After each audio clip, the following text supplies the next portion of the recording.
The document in Elder Casimir's hands was 4 centuries old, vellum gone amber under the chandeliers, and Wren Oakes had already calculated that she had 6 hours left to live. "Any mortal who has tasted of royal blood," Casimir read, his voice echoing off the marble walls of the tribunal chamber beneath Istanbul, "shall be destroyed, so that the sanctity of the crown remains inviolate." His white hair fell past his shoulders, and his pale fingers traced the Latin script with something that might have been regret. "The statute binds the crown itself, not the sovereign who wears it. No pardon may be issued, no mercy shown." Wren stood with her hands clasped behind her back, the way she'd stood in courtrooms in Chicago when she was a paralegal and the judge was reading a verdict she'd already parsed from the briefing. Her navy dress was wrinkled from 2 days in a stone cell.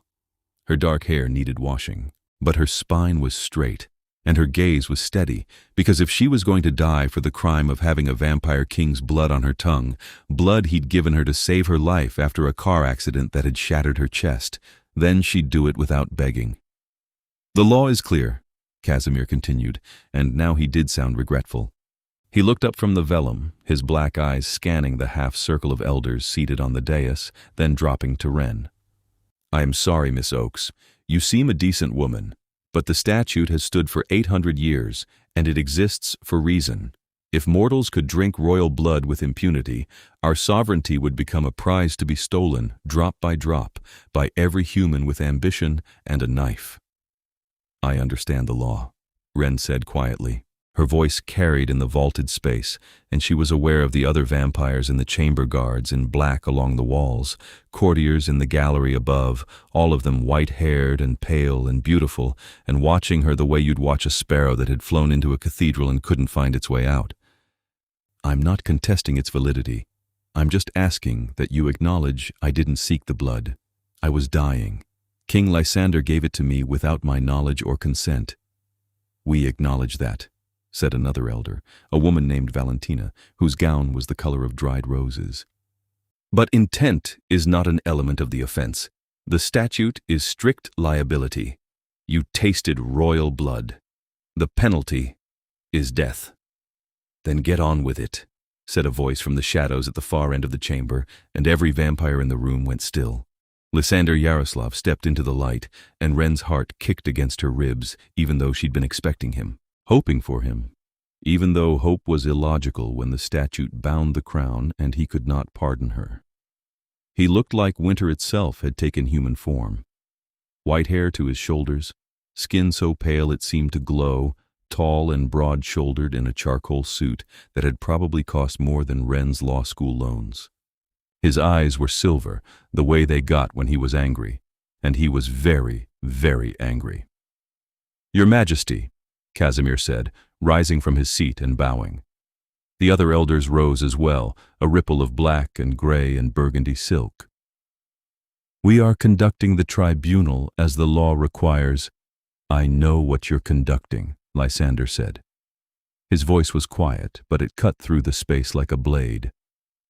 "I can read a statute as well as anyone here, better than most of you, since I helped write half the code you're enforcing." He crossed the marble floor toward Wren, his steps utterly silent, and stopped beside her, close enough that she could feel the chill that radiated from his skin, close enough that his shoulder brushed hers, and the touch sent a shiver down her spine that had nothing to do with cold. "She's going to die," he said flatly, looking up at the elders. "Because I saved her life. That's the sum of it, isn't it?" "The law makes no exceptions," Valentina said, but her voice was gentler now. "Not even for you, Lysander. If we set aside the statute for one mortal, it opens the door." "I know what door it opens." Lysander's hand moved, just slightly, and his fingers brushed Wren's wrist. The touch was so brief, she might have imagined it, except her skin burned where he'd made contact. "But the statute binds the crown, not the man. You said so yourself, Casimir." "Yes," Casimir said slowly. He sat back down, and his expression had gone wary. "The crown is bound. The sovereign cannot pardon this crime, because to do so would undermine the very sovereignty the law protects. Then the crown is the problem." Lysander turned his head and looked at Wren, and the expression in his silver eyes made her breath catch. It was determination and sorrow and something else, something that looked almost like tenderness. Not the man. "What are you saying?" Wren whispered. He didn't answer her. He turned back to the elders, and when he spoke, his voice rang through the chamber like a bell. "I invoke the Rite of Abdication under the third provision of the Sovereign's Covenant. I relinquish the crown, effective immediately." The silence that followed was so complete Wren could hear her own pulse hammering in her ears. Then the chamber exploded into noise. Courtiers shouting from the gallery, elders surging to their feet, Casimir's voice rising above the chaos. "You cannot! This is madness, Lysander! Think!" "I have thought." Lysander's voice didn't rise, but somehow it cut through the din and silenced every other sound. "The right is my right as sovereign. You cannot refuse it." "We can damn well question it," snapped an elder Wren didn't know, a man with a scar cutting through his left eyebrow. "You would throw away a reign of 3 centuries for a mortal you've known for 2 months?" "I would throw away a reign of 3 millennia, if that's what it took." Lysander's tone was conversational, almost pleasant, and that made it more terrifying than any shout. "The right requires I kneel and place the crown in the hands of my successor. I name my successor now, Wren Oakes." "No," Wren breathed. Her knees felt liquid. "No, you can't, I can." He turned to her again, and now his hand closed around hers, warm and solid despite the chill of his skin. "The law says any mortal who tastes royal blood must be destroyed, but it doesn't say a sovereign can be destroyed. You'll be untouchable the moment the crown passes to you." "I can't rule vampires," Wren hissed. "I don't know anything about this. Is insane, Lysander. You love this. You love being king. I love you more." The words dropped into the space between them like stones into still water, and Wren forgot how to breathe. 2 months, she managed finally. "You've known me for 2 months, and half that time I've been locked in a cell waiting to be executed." "I knew in the first week." His thumb stroked over her knuckles, a gesture so gentle it made her throat ache. "I knew when you argued with me about the tribunal procedures and cited Valentine's treatise on sovereign immunity, and I realized you'd spent your time in hospital reading vampire law because you were curious. I knew when you laughed at my joke about Casimir's wig. I don't wear a wig," Casimir said indignantly from the dais. "And I knew when you told me you weren't afraid to die, but you were afraid of dying for something you didn't choose." Lysander's grip tightened on her hand. "You didn't choose this, Wren. I did. So I'm choosing this too. The right is mine to invoke, and I'm invoking it. Now." He released her hand and turned to face the elders. Then, with a grace that made Wren's heart twist in her chest, Lysander Yaroslav, king of the Eastern bloodlines, lord of the Black Sea dominion, sovereign for 317 years, dropped to one knee before her. The silence was back, absolute and suffocating. Lysander reached up and removed the circlet from his head, a simple band of silver and black diamond that Wren had seen him wear only once, at a state dinner a week before the accident, and held it out to her with both hands. "Wren Oakes," he said clearly, his voice steady and formal, "I relinquish the crown and name you sovereign. By the law of the covenant, you are bound to accept or refuse within this chamber. If you refuse, the crown passes to the council, and you die at sunset. If you accept, you rule, and no law may touch you." Wren stared down at him, at the crown in his hands, the silver catching the light, at his upturned face, pale and proud and utterly certain. "You're kneeling," she whispered.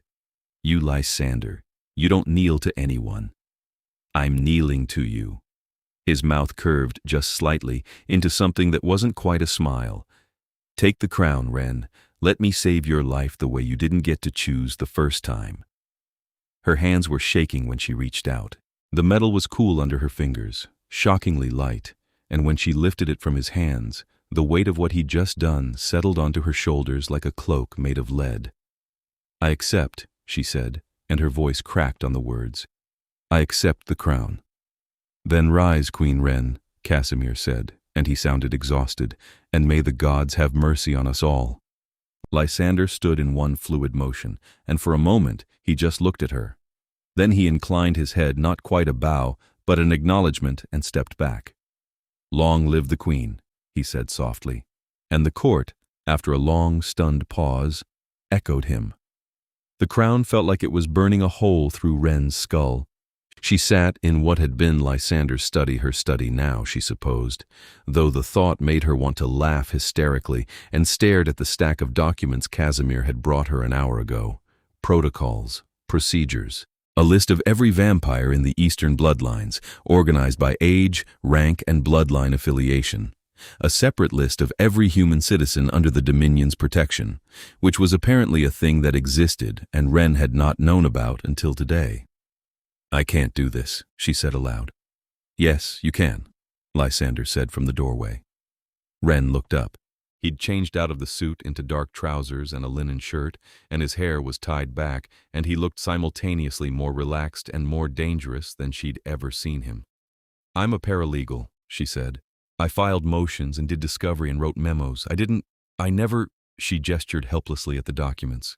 "There's a treaty negotiation with the Carpathian bloodline scheduled for next month.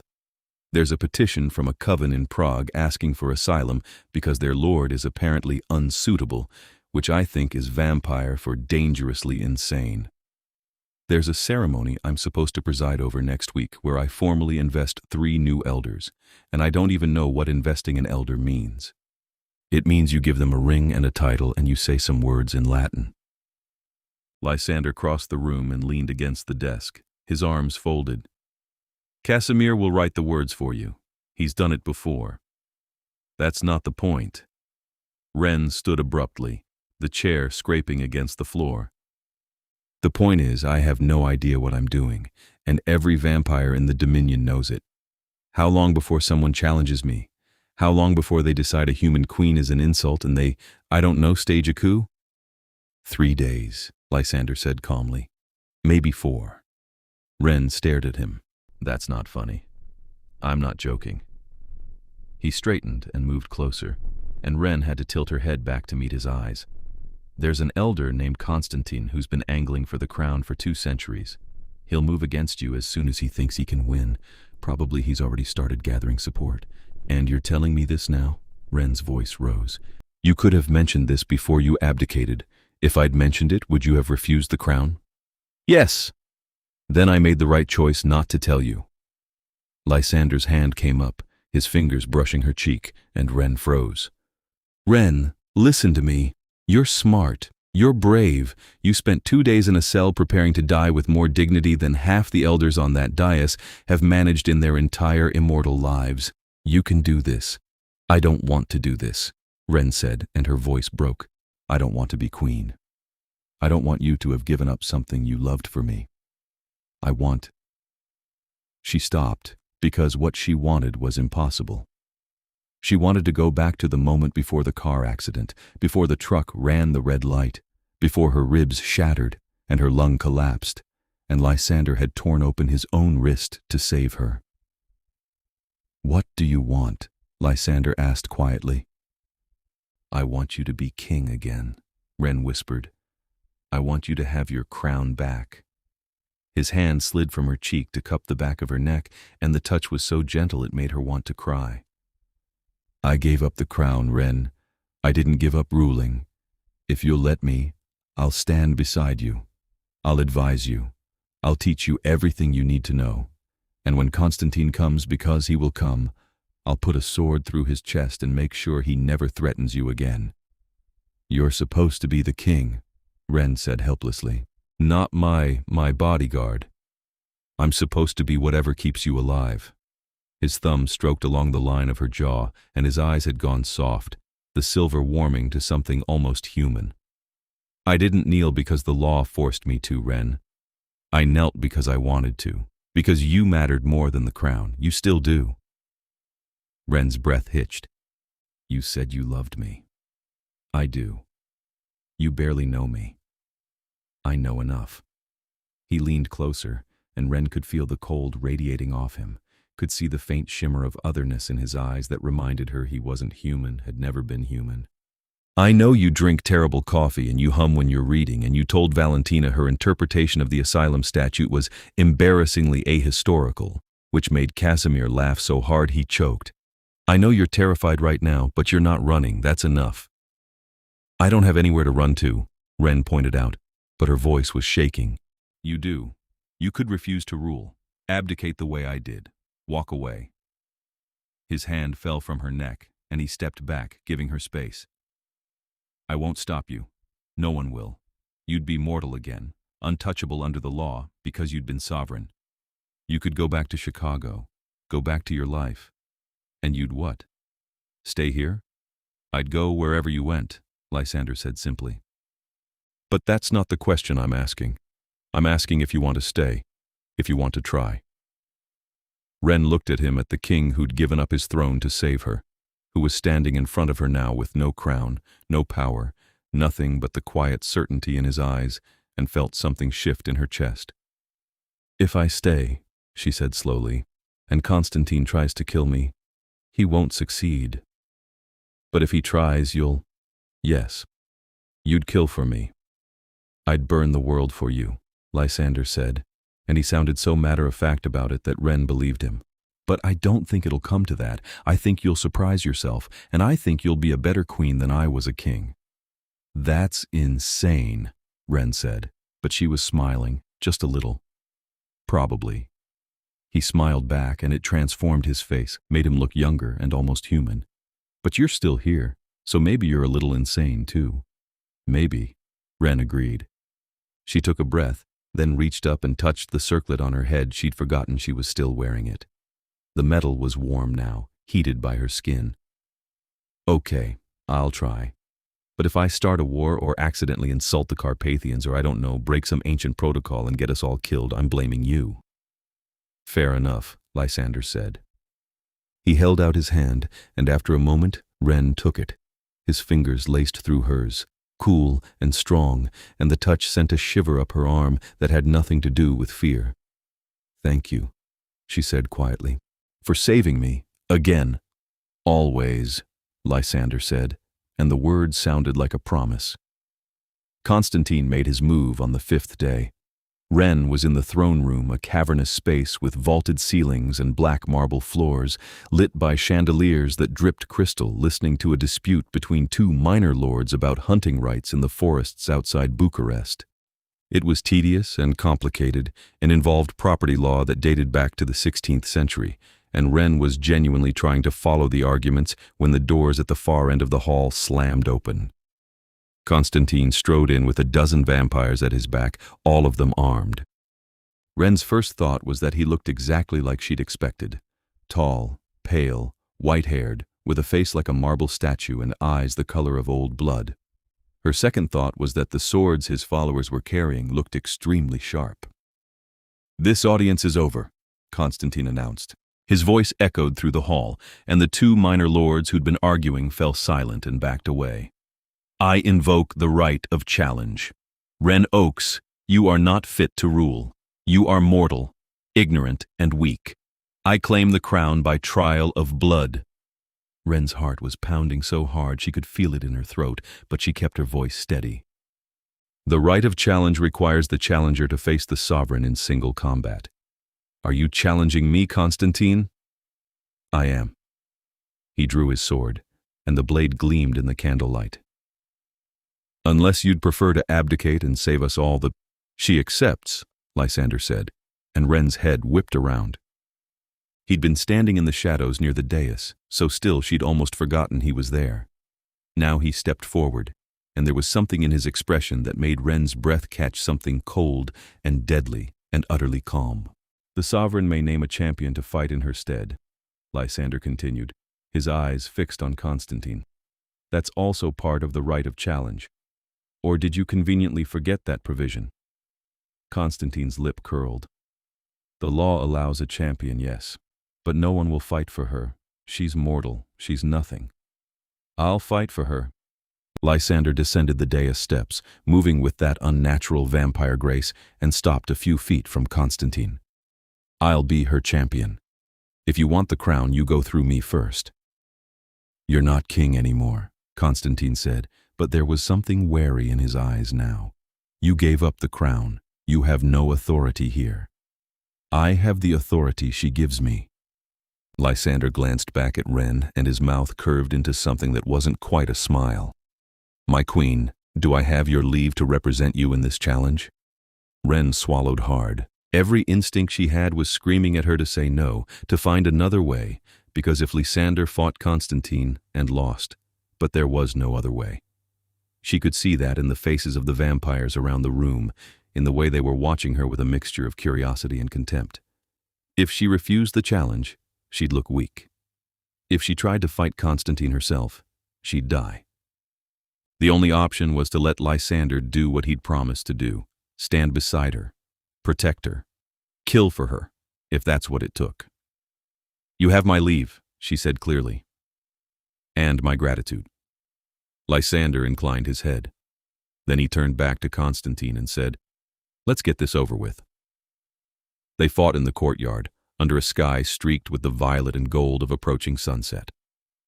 Wren stood on the balcony above, flanked by Casimir and Valentina, and watched as Lysander and Constantine circled each other on the flagstones below.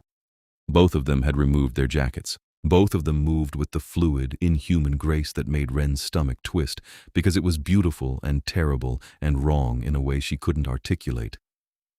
"He'll win," Casimir said quietly beside her.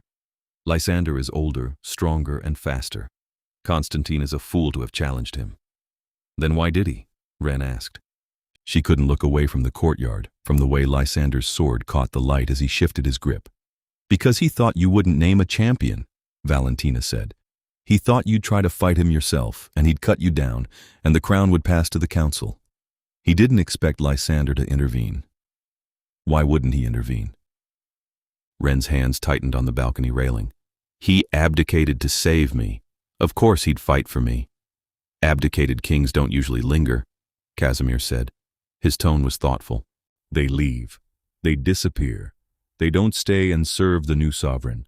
But Lysander—" He paused, then said, "Lysander has always been difficult to predict." Below, Constantine lunged. His blade flashed toward Lysander's throat, fast enough that Wren barely saw the movement. But Lysander was faster.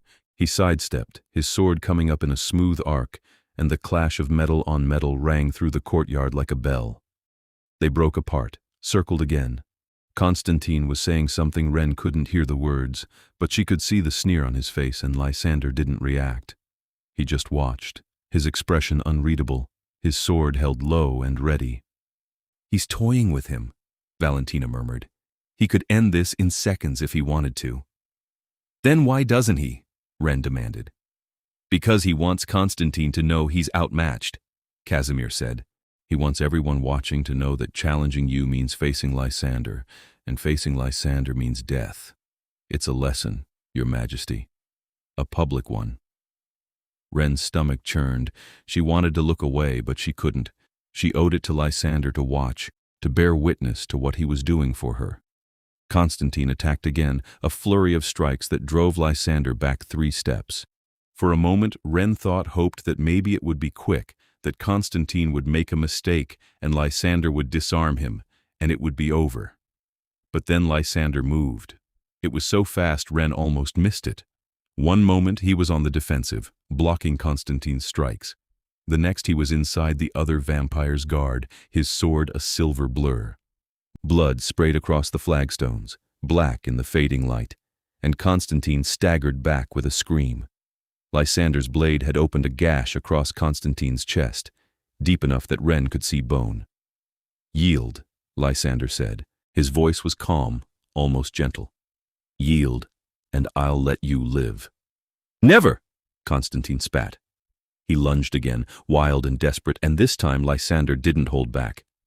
The fight ended in 3 moves, a parry, a riposte, and a thrust that drove Lysander's sword through Constantine's heart.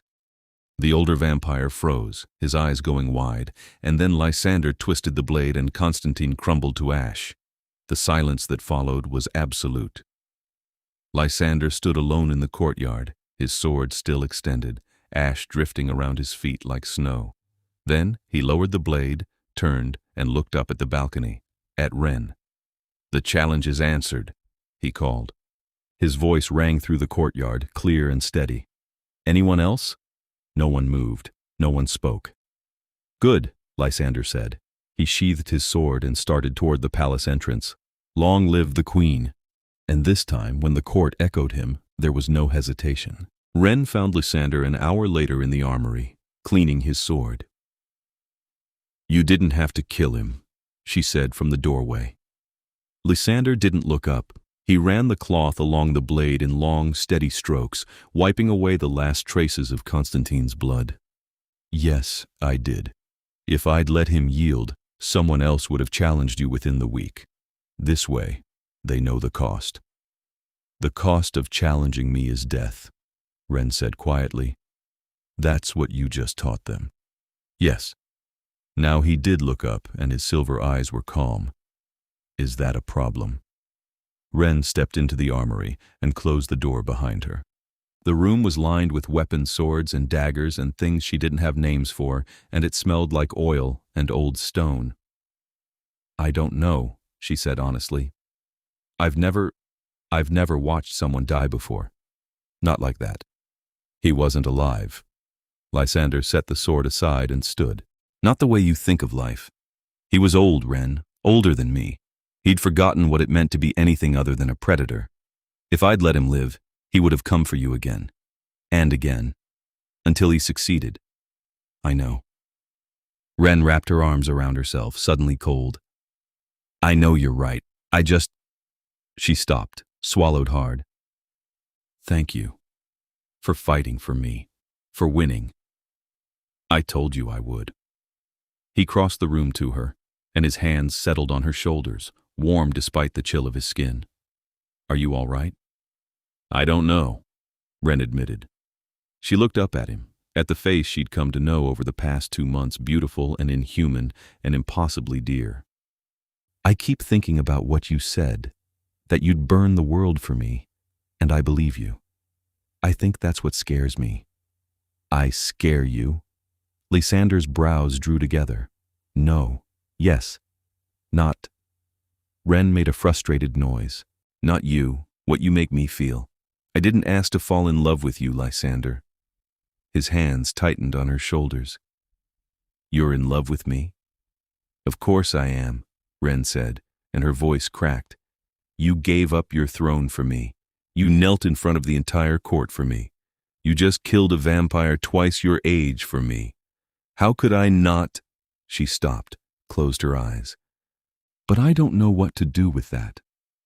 I don't know how to be queen and how to love you and how to reconcile the fact that you're a vampire and I'm human and this can't possibly work. Lysander kissed her. It was soft and careful and nothing like Wren had imagined. His mouth was cool against hers, and he tasted like mint and something darker, something that reminded her of old wine and older magic. His hands slid from her shoulders to cup her face, his thumbs brushing her cheekbones, and Wren made a small, helpless sound and kissed him back. When he pulled away, his eyes were molten silver. It can work, he said quietly. If you want it to, we'll make it work. How? Wren whispered. I'm mortal, Lysander. I'm going to age and die, and you're going to stay exactly the way you are now for the next 1,000 years. Then we'll figure it out. His forehead rested against hers, and his breath was cool against her lips. There are ways to extend a human life, ways to slow aging, and when you're ready, if you're ever ready, there's the turning. But that's your choice, Wren. I won't push you. I won't take that decision away from you the way I took the choice about the blood. You saved my life, Wren said. I'm not angry about the blood. I was at first, but I'm not anymore. She stopped, breathed in, and let herself lean into him. He was solid and cool and steady, and Wren felt something in her chest loosen. I don't want to lose you. I don't want to grow old while you stay young. I don't want to die and leave you alone. Then stay with me, Lysander said simply. For as long as you can. That's all I'm asking. Wren pulled back enough to look up at him. You really love me? This isn't just you didn't abdicate because of some vampire sense of honor or obligation. I abdicated because the thought of watching you die was unbearable, Lysander said, and there was something raw in his voice now, something that sounded almost human. I've lived for 300 years, Wren. I've been king for most of that. I've seen empires rise and fall. I've watched humans I cared about grow old and die. I thought I was done feeling anything that mattered. And then you argued with me about tribunal procedures, and I realized I wanted to hear you argue with me for the rest of my life, however long that is." Wren's throat was tight. "That's the most romantic thing anyone's ever said to me, and also the weirdest." Lysander's mouth curved. "I'm a vampire. Weird is part of the package. I guess I can live with that." Wren rose on her toes and kissed him again, slower this time, savoring the coolness of his mouth and the way his hands tightened on her waist. When she pulled back, she was smiling. "Okay, we'll figure it out. But if I make a terrible decision as queen and start a war, you have to promise not to say, 'I told you so.'" "I promise," Lysander said solemnly. "But for the record, I don't think you're going to start a war. I think you're going to surprise everyone." "I hope you're right," Wren said. She took his hand and laced their fingers together. "Come on. I have 3 more audiences today, and Casimir says I need to make a decision about the asylum petition from Prague. I'm going to need you to translate the parts that are in Old Church Slavonic." "Of course, Your Majesty," Lysander said, and there was affection in his voice, warm and real. They left the armory together, hand in hand, and Wren felt lighter than she had in days. The first month was brutal. Wren spent 12 hours a day in audiences, hearings, and meetings with elders who looked at her with barely concealed contempt. She learned to read ancient treaties written in languages she'd never heard of. She memorized the names and bloodlines of every major vampire in the Dominion. She presided over ceremonies and signed documents and made decisions that affected thousands of lives, human and vampire alike. And through it all, Lysander was beside her. He translated. He advised. He stood behind her throne during audiences and radiated an aura of quiet menace that made even the oldest elders think twice before challenging her. At night, when Wren was too exhausted to think, he brought her tea and sat with her in the study while she reviewed the day's decisions. "I granted asylum to the Prague Coven," Wren said one night, 2 weeks after Constantine's death. She was curled in the armchair by the fire, a blanket wrapped around her shoulders, and Lysander was sitting on the floor beside her, with his back against the chair. "Valentina said I shouldn't have. She said their old lord will see it as an insult and it might damage relations with the Carpathians." "Valentina is overly cautious," Lysander said. He was reading a book, something in German that Wren couldn't decipher, and he didn't look up. "The Prague Coven was being tortured. You did the right thing. But what if it does damage relations?" Wren's hand drifted down, her fingers tangling in Lysander's hair. It was softer than she'd expected, cool and silky. "What if the Carpathians see it as a provocation? Then we'll deal with it." Lysander tilted his head back, leaning into her touch, and his eyes were soft. "You can't make decisions based on what might go wrong, Wren. You'll paralyze yourself. Trust your instincts. They're good." "My instincts told me to accept the crown from a vampire king who just abdicated," Wren pointed out. "I'm not sure they're reliable." "That was your best decision," Lysander said. He caught her hand and pressed a kiss to her palm, and the touch made Wren's breath hitch. "Trust me." "I do," Wren said quietly. And it was true. She trusted him in a way she'd never trusted anyone, and that should have terrified her, but it didn't. It felt right. They fell into a rhythm. Days filled with the grinding work of governance, nights spent together in the study or the armory or, increasingly, in Wren's chambers. Lysander was careful with her, always careful, as if he was afraid she'd break. But Wren didn't feel breakable. She felt strong, stronger than she'd ever been, and she was falling deeper in love with him every day. The coup came 2 months after the abdication. Wren was in the throne room, mediating a dispute between 2 bloodlines over a territory claim in the Balkans, when the doors burst open and a vampire she didn't recognize strode in with 30 armed soldiers at his back. "Throne's mine," the vampire announced.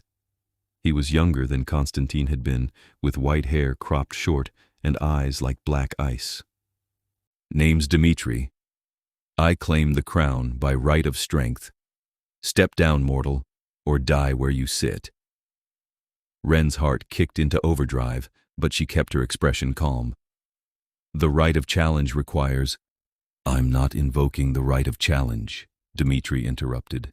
I'm invoking the rite of conquest, older law, bloodier law. You're human, you can't fight, and your champion's not here to save you this time. He gestured, and his soldiers fanned out, surrounding the dais. So step down, now. Wren's mind raced. Lysander wasn't here, he'd gone to the lower city to meet with the human liaisons, and he wouldn't be back for hours.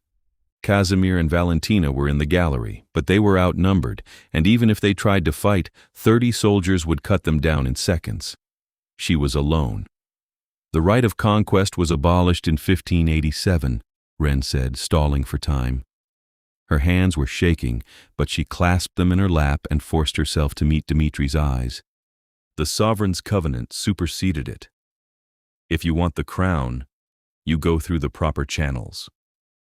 The covenant was written by weaklings, Dmitri said.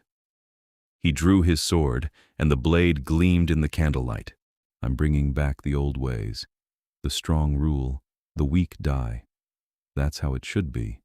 You'll have to kill me then, Wren said. Her voice was steady, and she was distantly proud of that. Because I'm not stepping down. Dmitri's smile was cold. Your funeral. He started up the dais steps, and Wren's mind went blank with terror. She was going to die. She was going to die, and Lysander would come back and find her body, and the doors exploded inward. Lysander came through like a storm, moving so fast Wren couldn't track him. One moment the doors were closed, the next they were in splinters, and Lysander was in the center of the throne room with a sword in each hand and murder in his eyes. You're making a mistake, he said, and his voice was soft and terrible. Dmitri froze on the steps. You're supposed to be in the lower city. I came back early. Lysander's gaze flicked to Wren, just for a second, and the relief in his eyes made her chest ache. Then he looked back at Dmitri, and the expression on his face was pure ice. You threatened my queen. That's a fatal error. She's not your queen, Dmitri spat. You gave up the crown. You have no authority. I don't need authority, Lysander said. He started forward, and the soldiers between him and the dais scrambled to get out of his way. I just need a sword. And you. The fight was over in less than a minute. Dmitri was fast, but Lysander was faster. He moved like water, like shadow, his blades a blur of silver and death. Dmitri's soldiers tried to intervene, but Lysander cut through them with brutal efficiency, and within seconds the floor was littered with ash. Dmitri himself lasted long enough to land a strike that opened a gash across Lysander's ribs, long enough to drive him back toward the dais. But then Lysander's sword found his throat, and Dmitri crumbled to nothing. Lysander stood in the wreckage, breathing hard, blood his own dripping from his side. He looked up at Wren, and his expression was fierce and raw, and something else, something that made Wren's heart stutter. Are you all right? He asked. I'm fine. Wren stood on shaking legs and descended the dais. You're hurt. It's nothing. But when she reached him, he swayed slightly, and Wren's hands shot out to steady him. It's not nothing, she said. The gash across his ribs was deep, and even as she watched, it was starting to close, vampire healing, faster than human, but it still looked agonizing. You need to feed. I'll be fine, Lysander said, but his voice was weaker now. Don't be an idiot. Wren glanced around the throne room. The surviving members of Dmitri's coup there were only 3, and they were on their knees with Casimir's sword at their throats, were watching her with something like awe. The elders in the gallery were silent. Wren made a decision. She pulled Lysander closer, tilted her head, and bared her throat. Feed, that's an order. Lysander's eyes widened. Wren. You saved my life, Wren said quietly. Again. Let me save yours, please. For a moment he just looked at her. Then his hand came up to cup the back of her head, gentle despite the blood on his fingers, and he leaned in. His breath was cool against her neck, and Wren felt his fangs, sharp and careful, pierce her skin. The sensation was strange, not painful exactly, but intense. She could feel her blood flowing into him, could feel the pull of his mouth, and under that, something else, a connection, a bond. something that felt like coming home. When he pulled back, his eyes were brighter, the silver almost glowing, and the wound on his ribs had closed completely. "Thank you," he said softly. "Always," Wren said, and she meant it. The court was different after that. Wren could see it in the way the elders looked at her, not with contempt, but with something closer to respect. She'd faced down a coup. She'd stood her ground when an older, stronger vampire had tried to take her crown, and she'd offered her own blood to heal her champion in front of the entire court, which was apparently a gesture of trust so profound it bordered on sacred. "You're becoming one of them," Lysander said one night. They were in his chambers. He'd finally stopped pretending he slept in his own rooms and had moved most of his things into Wren's, and Wren was lying with her head on his chest, listening to the silence where his heartbeat should have been. "I'm not a vampire," Wren said. "No, but you're thinking like one." His hand stroked through her hair, slow and soothing. "You're starting to understand how they see the world. Power, honor, blood. You made a move today that no human queen would have made, and it worked." "You mean offering to let you feed from me in public?" Wren tilted her head to look up at him. "That wasn't strategy. I just didn't want you to die." "I know." His hand stilled, and his eyes were soft. "That's why it worked. They could see it wasn't calculated. You trusted me. You gave me your blood freely. That's Wren. That's a bond. In their eyes, in our eyes, that's as close to a marriage vow as you can get without the ceremony." Wren's breath caught. "A marriage vow?" "A blood bond," Lysander clarified. He shifted slightly, propping himself up on one elbow so he could look down at her. "It's old magic. When a vampire drinks from someone willingly, someone they love, it creates a tie. I can feel you now, not your thoughts, but your emotions, your presence. If you were in danger, I'd know." "That's..." Wren stopped, processed that. "That's terrifying, actually." "I know." Lysander's mouth curved. "But it goes both ways. You can feel me too if you pay attention. Try." Wren closed her eyes and concentrated. For a moment, there was nothing. Then she felt it, a steady, cool presence at the back of her mind, calm and watchful and utterly devoted. It was Lysander, she realized. She was feeling Lysander, the way he felt about her, and the intensity of it made her throat tight. "Oh," she whispered. "Yeah." His thumb brushed her cheek. "So you see why the court is treating you differently. You're not just the mortal queen anymore. You're my bonded. That means something." "What does it mean?" Wren asked. "It means you're mine," Lysander said simply. "And I'm yours. In every way that matters." Wren's heart was pounding. "Lysander, I'm not asking you to decide anything tonight," he said quickly. "I know this is a lot, but I need you to know. I need you to understand what you are to me. You're not just the woman I saved or the queen I serve. You're my blood bond, my heart, the only thing in 300 years that's made me feel alive." Wren stared at him, and the words she'd been holding back for weeks finally broke free. "I want to be turned." Lysander went very still. "What?" "I want to be turned," Wren repeated.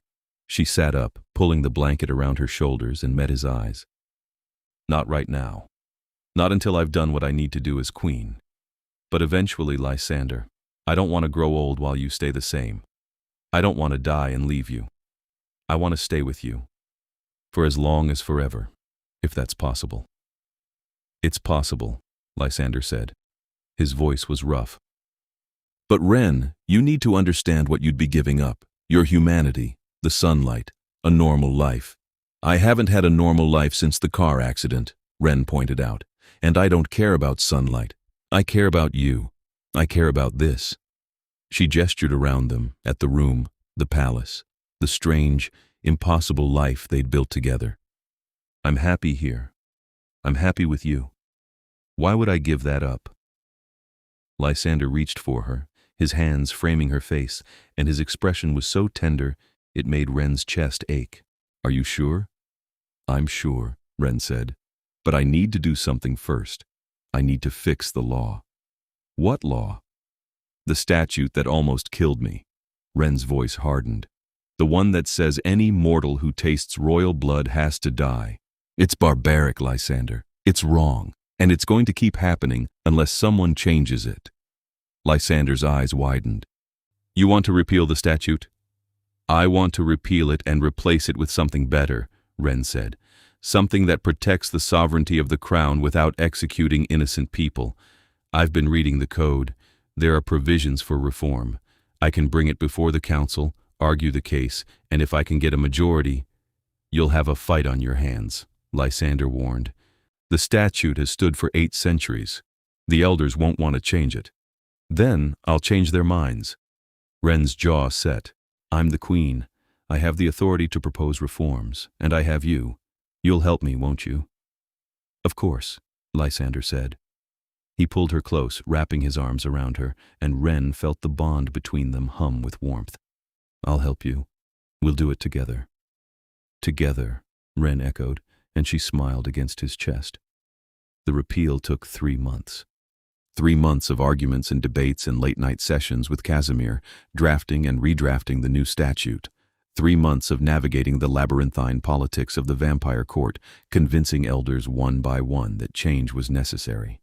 3 months of Wren standing in front of the council and making her case over and over, until her voice was hoarse and her patience was gone.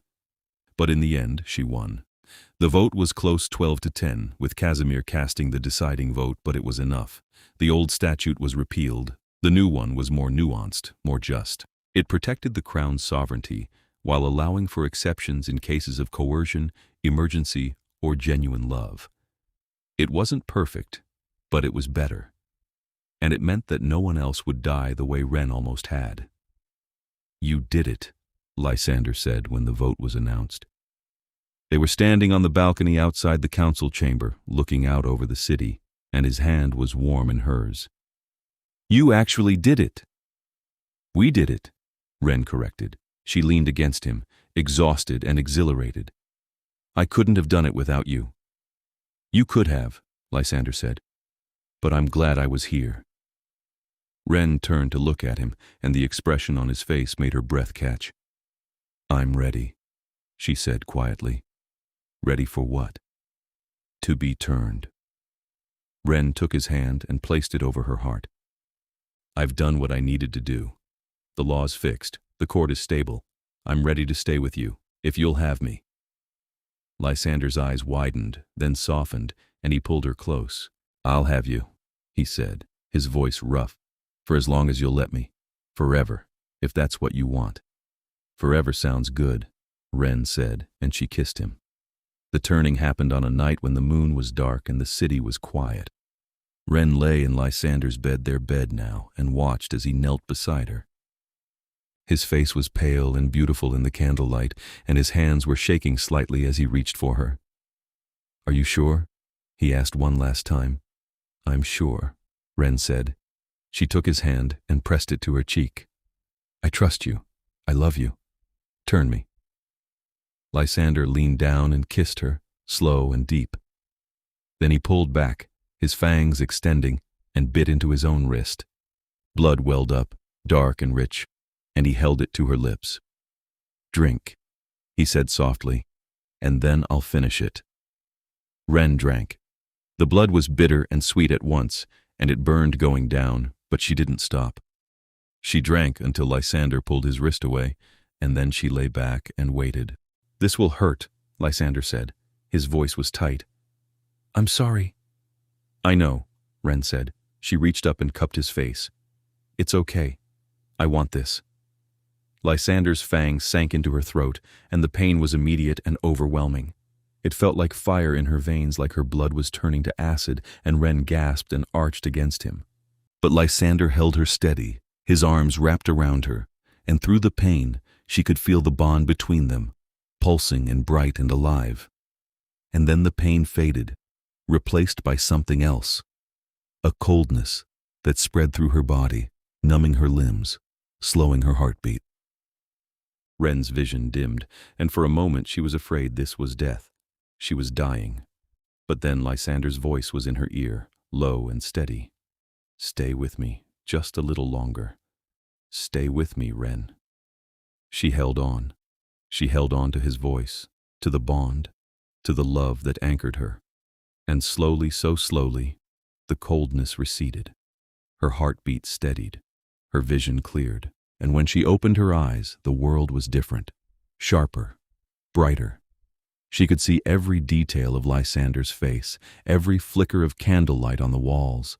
She could hear the city outside, the whisper of wind through the streets, the distant sound of the sea. She could smell blood and stone and magic, and under it all, Lysander cool and familiar, and hers. "Wren?" Lysander's voice was tentative. "Can you hear me?" "I can hear you," Wren said, and her voice sounded different, stronger. She sat up slowly, testing her new body, and everything felt right. Powerful. Alive, even though she knew she wasn't, not in the way she'd been before. Lysander's face broke into a smile, and it was so bright, so full of joy, that Wren couldn't help but smile back. "You're beautiful," he said. "You're God, Wren. You're perfect." "I feel perfect," Wren said. She looked down at her hands, paler now, the veins faint beneath the skin, and flexed her fingers. Strength thrummed through her, coiled and ready. "Is it always like this?" "At first," Lysander said. He reached out and pulled her into his lap, and Wren went willingly, curling against him. "The power fades a bit as you get used to it, but you'll always be strong, faster than humans, harder to kill." He paused, then added quietly, "And you'll live as long as I do. Longer, maybe." "Good," Wren said. She kissed him, and it was different now. Her senses were sharper, and she could taste him in a way she never had before, could feel the bond between them like a living thing. "Because I'm not letting you go. Not ever." "I'm not going anywhere," Lysander promised. His arms tightened around her, and Wren felt safe. Loved. Home. The next morning, Wren stood in front of the council and announced her intention to reform the throne. "The crown has always been held by a single sovereign," she said, her voice clear and steady. The elders watched her with wary eyes, but Wren didn't falter. "But I'm proposing a change, a joint rule. 2 sovereigns, equal in power and authority, ruling together." "Who would be your co-sovereign?" Valentina asked. There was curiosity in her voice, but no hostility. "Lysander Yaroslav," Wren said. She glanced at Lysander, who was standing beside the dais, and he met her eyes with a look of surprise and something that might have been hope. "He gave up the crown to save me. I'm giving it back, not as a single ruler, but as my partner, my equal." The chamber erupted into noise. Elders arguing, courtiers murmuring, Casimir banging his staff on the floor and calling for order. But Lysander just smiled. "Your Majesty," he said, his voice cutting through the chaos. "Are you sure?" "I've never been more sure of anything," Wren said. She descended the dais and held out her hand. "Rule with me, Lysander, not as my champion or my advisor, but as my king. Let's build something better, together." Lysander took her hand, and the bond between them flared bright and warm. "Together," he agreed. The council voted to approve the reform 2 weeks later. The ceremony was held in the throne room, with the entire court in attendance, and Wren and Lysander knelt side by side while Casimir placed matching crowns on their heads. "Long live the Queen," Casimir said. "Long live the King," Valentina added, and the court echoed them, voices rising in unison. "Long live the Queen and King." They dismantled the execution chamber a month later. It was Wren's idea. The room beneath the palace where she'd stood and listened to her own death sentence, it had been used for centuries, and it had seen too much death, too much fear. "Turn it into something else," Wren said. She stood in the doorway with Lysander beside her, looking at the cold stone walls and the iron chains and the vellum documents stacked in cabinets along the walls. "An archive, a library. Somewhere people can come to study the law and understand it. Somewhere that honors knowledge instead of death." "I think that's a good idea," Lysander said. His hand found hers, their fingers lacing together. "A very good idea." They worked on it together, over the course of weeks. They cleared out the chains and the gallows. They brought in shelves and desks and lamps. They catalogued every document, every statute, every treaty, and made them available to anyone who wanted to read them. And on the day the archive opened, Wren stood in the center of the room and felt something in her chest ease. This was where she'd almost died. Now it was a place of learning, of hope. "You did it," Lysander said softly. He was standing behind her, his arms wrapped around her waist, and Wren leaned back into him. "We did it," she corrected. She turned in his arms and looked up at him. "All of it. The repeal, the reform, this. We did it together. And we'll keep doing it," Lysander said. He kissed her forehead, gentle and sweet. "For as long as we have." "Forever," Wren said, and she smiled. They left Istanbul 3 months later. Not permanently, they'd be back, because the Dominion still needed its sovereigns, but for a while. A break, a chance to be something other than king and queen. They took a ship across the Black Sea, just the two of them and a small crew, and sailed toward the horizon. The night was clear and the stars were bright, and Wren stood at the rail with Lysander beside her, watching the water. "Where are we going?" she asked. "Anywhere you want," Lysander said. His arm was around her shoulders, and he looked more relaxed than she'd seen him in months. "We have time. We have each other. We can go anywhere, do anything." "I want to see the world," Wren said. She leaned into him, savoring the coolness of his skin and the steady presence of the bond between them. "I want to see all the places you've been, all the places you love. I want to learn everything you know, and then I want to come back and keep building something good, something worth protecting." "That sounds perfect," Lysander said. He kissed her temple, and the touch was soft and reverent. "You're perfect." "I'm not perfect," Wren said, but she was smiling. "I'm just happy. For the first time in a long time, I'm happy." "Me too," Lysander said quietly. He turned her in his arms so she was facing him, and his silver eyes were warm. "I love you, Wren Oakes, my queen, my bond, my heart." "I love you too," Wren said. She rose on her toes and kissed him, slow and deep, and the bond between them sang. The ship sailed on into the night, carrying them toward a future neither of them could predict, but both of them would face together.